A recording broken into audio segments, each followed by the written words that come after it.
कोई संकल्प, कोई व्यक्ति, कोई पदार्थ या कोई कार्य जो मुझे लगता है कि मेरे लिए सुखदाई होगा, मुझे अनुरूप होगा, मुझे अनुकूल होगा, मेरे लिए वो सुखद है, तो उस विचार के प्रति हमारी बार बार चित्त वहीं जाता है। ऐसा होता तो ज्यादा अच्छा। नहीं, ये स्थिति नहीं थी, वो ज्यादा ठीक थी। ये अच्छी नहीं है, वो ज्यादा बढ़िया थी। तो बार बार चित्त वहां जाता है ना। क्यों? क्योंकि वहां सुख बुद्धि है।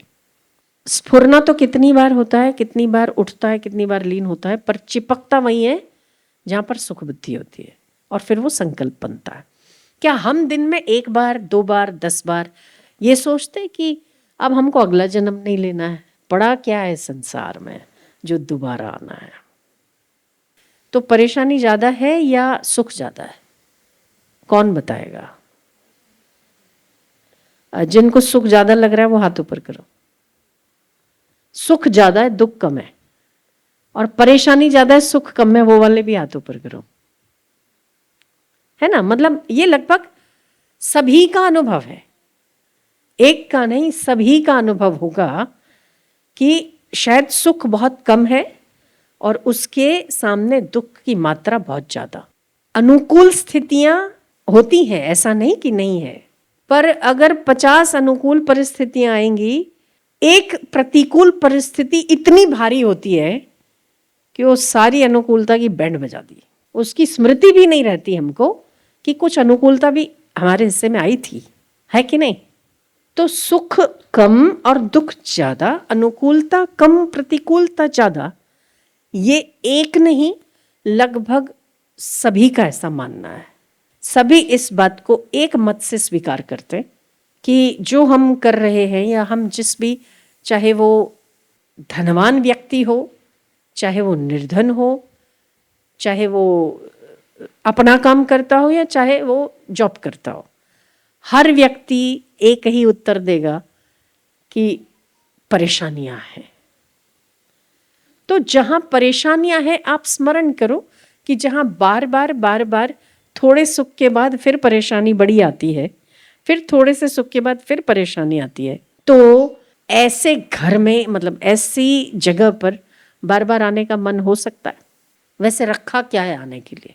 तो क्या हम कभी ये सोचते हैं कि हमको दोबारा इस जगत में नहीं आना? अगर तो हम सोचते हैं ना, तो किसी दिन परमात्मा को वो भी सुनाई देता है, और जब वो सफल हो जाए तो हम मुक्त हो जावे। सस्ता सौदा है। क्योंकि एक विचार बार बार सोचने से संकल्प बनता है, ठीक है? हर विचार संकल्प नहीं बनता। आपने आज दिन भर में कितने हजार विचार किए आपको पता नहीं, पर वो विचार पक्का पता है आपको जिस पर आप अटके हुए हैं, वो कोई एक ही होगा। हाँ कि ना? अगर झूठ मूठ में भी सही बार बार कहा जाए, किसी दिन वो संकल्प बन जाए तो ईश्वर को शायद वो भी पूरा करना पड़ जाए। इसीलिए कहते हैं कि असत्य से, भाव से, कुभाव से, अनग से, आलस से भजन करना चाहिए। हम ये कहते हैं कि आलस्य से, भाव से, कुभाव से, झूठ से कहना चाहिए, मैं मुक्त हूं, मुझे जन्म मरण नहीं है, मैं दोबारा इस जगत में आने वाला नहीं हूं, जिसको आना है आता रहे, हमने नहीं आना। कुछ पड़ा है क्या? कुछ रखा है माल मलाई मलिदे खाने के लिए? परेशानियां इतनी हैं, आदमी थोड़े से सुख के पीछे कितने परेशान हो जाते हैं। इसीलिए जो है, जन्म कब होता है? जब हमारी कुछ वासनाएं अधूरी रह जाती हैं, कुछ इच्छाएं हैं कि ये करना है, वो करना है, वो करना है, और वो पूरी इस जन्म में नहीं हुई तो अगला उसके लिए तैयार है।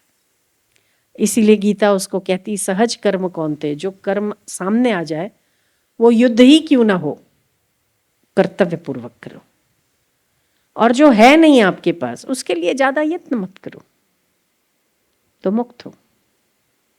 तो जन्म मरण से मुक्ति का ही यत्न मनुष्य का पहला धर्म, पहला कर्तव्य और आखिरी उद्देश्य। इसके बाद ना कोई उद्देश्य है, न इससे बेहतर कुछ पाने जैसा है।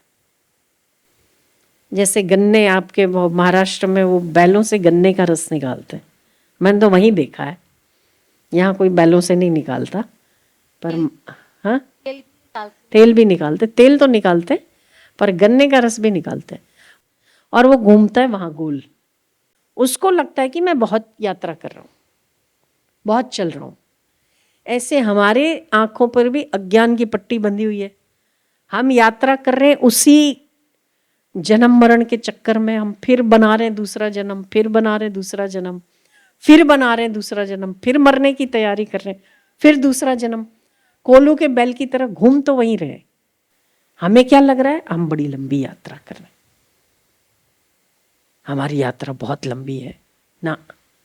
ये जो चक्र की यात्रा है ना, बहुत बार बार बार बार बार बार अपने को इससे बाहर हो जाना है, अब परेशान होने के लिए नहीं आना।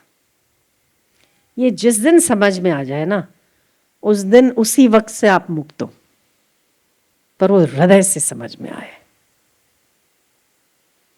तो अपन आशा तो यही करते हैं कि जिनको सत्संग का श्रवण करने का मौका मिलता है, कम से कम और नहीं तो इतना तो समझ आए कि हम मुक्ति के लिए यहाँ हैं और कोई उद्देश्य मनुष्य का नहीं हो सकता।